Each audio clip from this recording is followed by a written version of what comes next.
Good evening po, Tita Violeta. Kumusta na ho kayo? Ay, naku naman, Jenna. Hindi na ako makikipagplastikan sa'yo. Umalis ka na dahil hindi ka na kailangan dito. Tita Violeta, akala ko ba nagkasundo na tayo? Noon yon. Hindi na ngayon. Dahil kaaway ka na ulit ng pamilya namin. Ngayon, umalis ka na kung ayaw mong ako pa mismo kumaladkad sa'yo. Ano? Nay... Ano pa hinihintay mo? Umalis ka na! Sige na.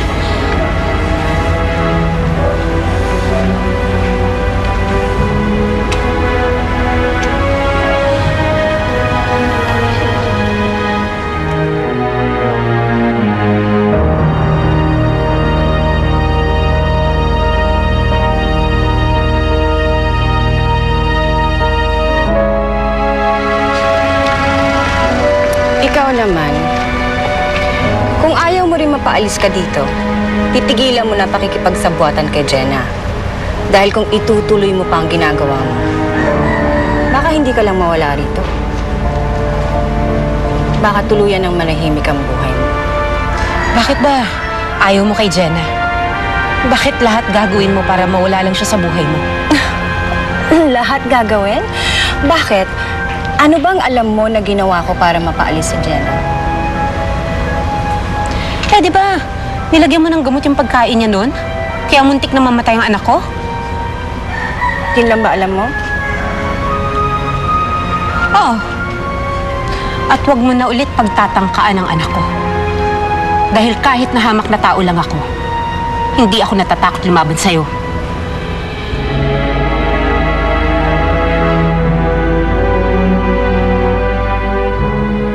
Kinabahan po ako sa pagtanong sa US Embassy. Kuya, akala ko hindi na ako makakasagot. Bebeng, pero pumasa ka naman sa interview eh. Galing-galing mo talaga. Ayan, tingnan mo. May visa na tayo papunta na Amerika. Basta, parang Benjo, pag napunta na ka sa States kunin niyo ako dito sa Pilipinas. Oo naman, oo eh. Ikaw pa. Pare kita eh. Wala ka bang balak ipaalam kay Jenna? Naalis kayo? Wala na, tol.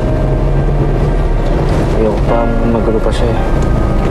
Kuya, magsimba muna tayo para gawin tayo ni Papa Jesus pagpunta natin sa Amerika.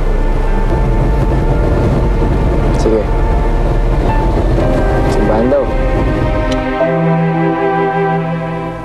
Tama nga yung hinala ko, Sandra. Nasundan nga tayo ni Josefina. Siya yung babaeng nakita natin nung nakipagkita tayo sa Hitman. Paano ka naman nakakasiguro? Eh, paano? Kahina-hinala yung mga kilos niya. Tsaka ilang ulit ko na siyang nauhuli na may gustong sabihin kay Changi at kay Jenna. Kung ganun, meron na nga siyang alam tungkol sa ating dalawa, Violeta. Kailangan makagawa tayo ng paraan. Hindi tayo pwedeng mabisto ni Changi. Partner, ano ka ba? Cool ka lang, pwede? Ako nang bahala sa babaeng yun. Inay, alam niyo po ba na bumalik na si Tita Violeta kina Lolo Changi?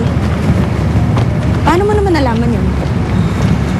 Anak, huwag mo naman sabihin sa akin nagpunta ka na naman doon. Hindi na ho ako maglilihim sa inyo, Inay. Galing po ako kina Lolo. Hindi ba kabilin-bilinan ko sa'yo na huwag ka nang pupunta doon? Kasi Nay, hindi ko kasi matiis si Lolo eh. Nay, patawarin mo ko. Sana nga po, hindi na lang ako nagpunta eh. Inaway lang po ako ni Tita Violeta. Inaway ka niya? Bakit? Yun nga po eh, hindi ko maintindihan kung bakit. Kung bakit bigla na naman siya nagbago.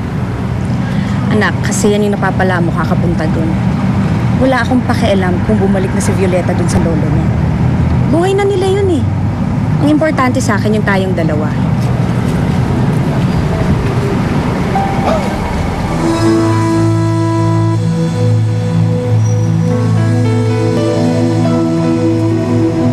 Diyos ko, kailan ko kaya maayos ang pamilya ko?